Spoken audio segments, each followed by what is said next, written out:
ઓમ શ્રી પરમાત્મને નમઃ. નિર્વાણ પ્રકરણ ઉત્તરાર્ધ.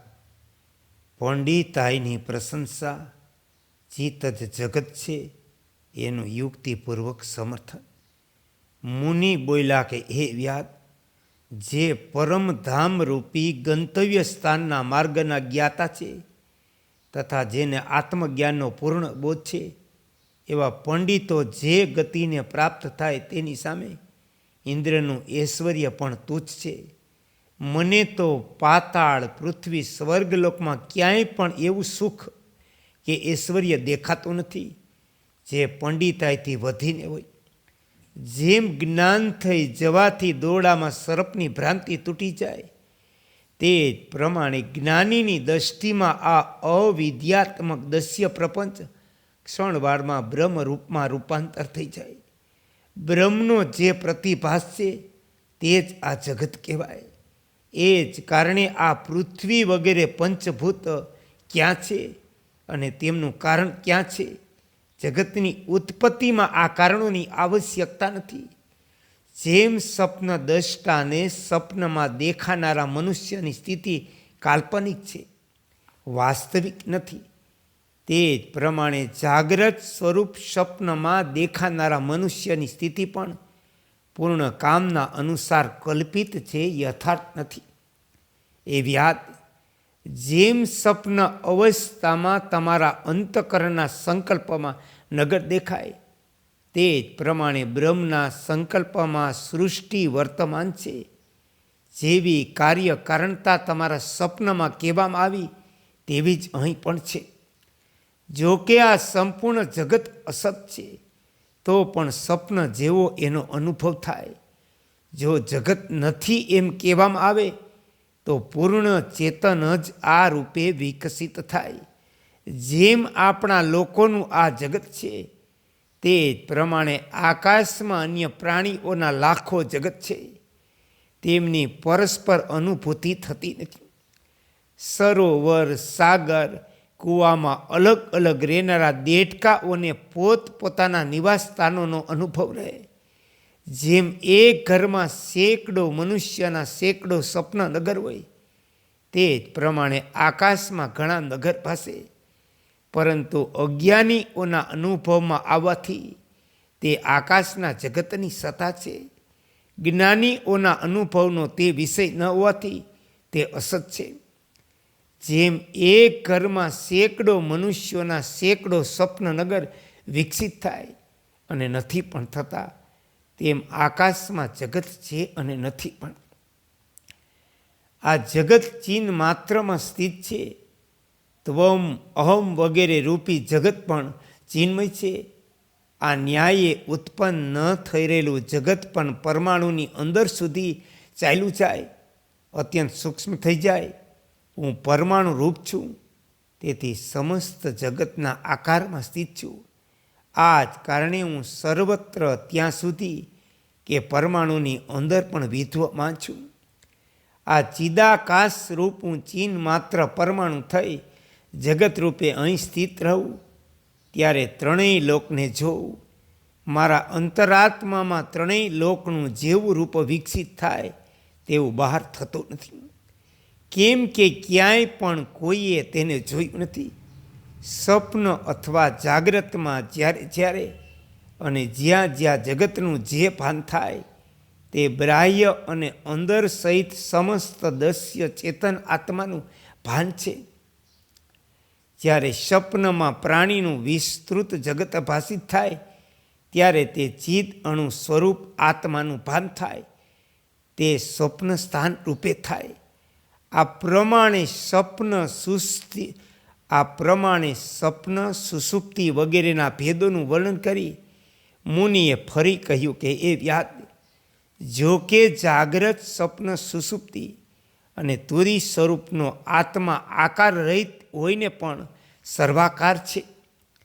કલ્પનાઓથી શૂન્ય હોવા છતાં સૃષ્ટિરૂપી શરીર ધારણ કરનાર છે. શૂન્ય રૂપ દસ્યાત્મક ચિત્ત શરીરથી શૂન્ય અવકાશને વ્યાપ્ત કરીને સ્થિત છે. તો પણ આ આકાશાત્મક ચિહ્ન માત્ર પોતાના શુદ્ધ ચિદાકાશ સ્વરૂપથી કદીએ લેશ માત્ર ભિન્ન નથી. આકાશ, વાયુ, અગ્નિ, જળ, પૃથ્વી, લોકાંતર અને મેઘ વગેરે ભૂત ભૌતિક પદાર્થ સહિત આ જગત દસ્ય જગત માત્ર ચિદાત્મક છે. વાસ્તવમાં આ નામ રૂપ રહિત અને બોધ સ્વરૂપ છે. કેમ કે આખરે મનનો લય થઈ જતા આ સંપૂર્ણ શુદ્ધ જ્ઞાન સ્વરૂપ બ્રહ્મ રહી જાય, કોઈ અન્ય વસ્તુ નહીં. વ્યાધે પૂછ્યું કે મુનિ, પ્રલય વગેરે સેંકડો મહાવૃત્તાંતોથી જેની અનેક સૃષ્ટિઓ સમાપ્ત થઈ ચૂકી, એવા તમારા તે લોકમાં શું શું બન્યું તેનું રહસ્ય કહો. મુનિએ કહ્યું કે વ્યાદ, સ્વપ્નમાં કોઈ પ્રાણી ઓજસમાં સ્થિત થતા તે પ્રાણીના હૃદયમાં સ્થિત પ્રકાશમાં જે અપૂર્વ વૃત્તાંત ચરિતા થયું તે તમે સાંભળો. તે સમયે મારા આત્મજ્ઞાન વિશેના બધાય ચમત્કારની વિસ્મૃતિ થઈ ગઈ. વર્ષ ઋતુરૂપી કાળ ધીરે ધીરે પસાર થવા લાગ્યો. મારું આત્મચિંતન છૂટી ગયું. બુદ્ધિ પરિવારમાં આસક્ત થઈ ગઈ.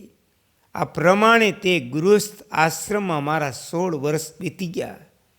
ત્યાર પછી કોઈ સમયે એક સામાન્ય વિદ્વાન મુનિ અતિથિ રૂપે મારા ઘેર આવ્યા.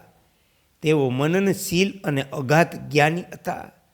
તેઓ ઉગ્ર તપસ્વી હતા. મેં તેમનો યથાયોગ્ય આદર સત્કાર કર્યો.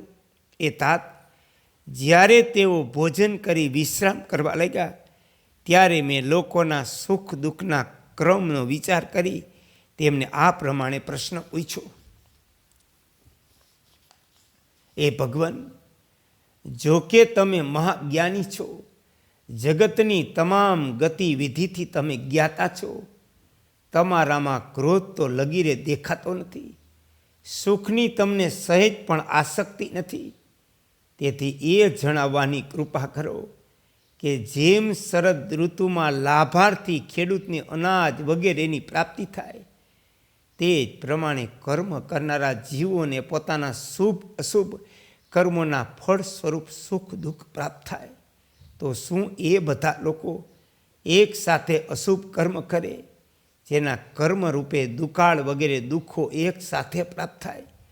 જો દુકાળ, અનાવૃષ્ટિ વગેરે ઉપદ્રવો બધાના માટે એક સરખા હોય તો એનું શું રહસ્ય છે? કોના કોના દુકર્મો સમાન હોય? મારો આ પ્રશ્ન સાંભળીને તે મુનિ મારી સામે જોઈ હૈસા અમૃત જેવા મધુર સુંદર પ્રશંસનીય વચન બોલ્યા.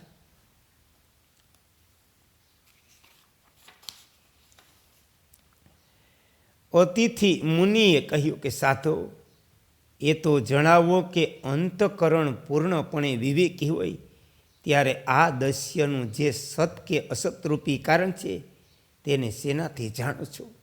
તમે કોણ છો? આ જગતમાં ક્યાં સ્થિત છો? આ પ્રમાણે પોતાના આત્માનું પૂર્ણ રૂપે સ્મરણ કરો. હું ક્યાં છું? આ દસ્ય શું છે? શું સાર છે? શું અસાર છે? આ બધું સ્વપ્ન જેવું પ્રતીત થાય. તમે કેમ સમજતા નથી? હું તમારા માટે સ્વપ્ન પુરુષ છું. તમે મારા માટે સ્વપ્ન પુરુષ જેવા છો. આ જગત નિરાકાર અનિર્વચની આદિ અને કલ્પના રહી છે. આ ચીન માત્ર રૂપી કાચના ચળકાટની જેમ સ્થિત છે. આ સર્વવ્યાપક ચીન માત્રનું સ્વાભાવિક રૂપ જ એવું છે. એ જ્યાં જેવું સમજે ત્યાં તેવું થઈ જાય. જ્યારે એ વસ્તુઓના સકારણત્વની કલ્પના કરે ત્યારે બધું સકારણ, અને જ્યારે અકારણત્વની કલ્પના કરે ત્યારે બધું અકારણ. એ સાધુ પુરુષ જેમ ઘણા બધા વૃક્ષો પર એક સાથે વીજળી પડે, તેમ કેટલાક પ્રાણીઓના અમુક દુષ્કર્મ હોવાથી એક સાથે દુઃખોના પહાડ તૂટી પડે. કર્મોની કલ્પનાથી જીવાત્માને પોતાના કર્મોનું ફળ ભોગવવું પડે. પરંતુ જ્યારે તે કર્મોની કલ્પનાથી ઉન્મુક્ત થઈ જાય ત્યારે તેને કર્મ ફળ ભોગવવા પડતા નથી. સ્વપ્નના નગરની જેમ આ જગતમાં સહકારી કારણ વગેરે કોઈ પણ કારણ નથી. તેથી તે અનાદિ ચેતન અજર મંગલમય પરબ્રહ્મ છે.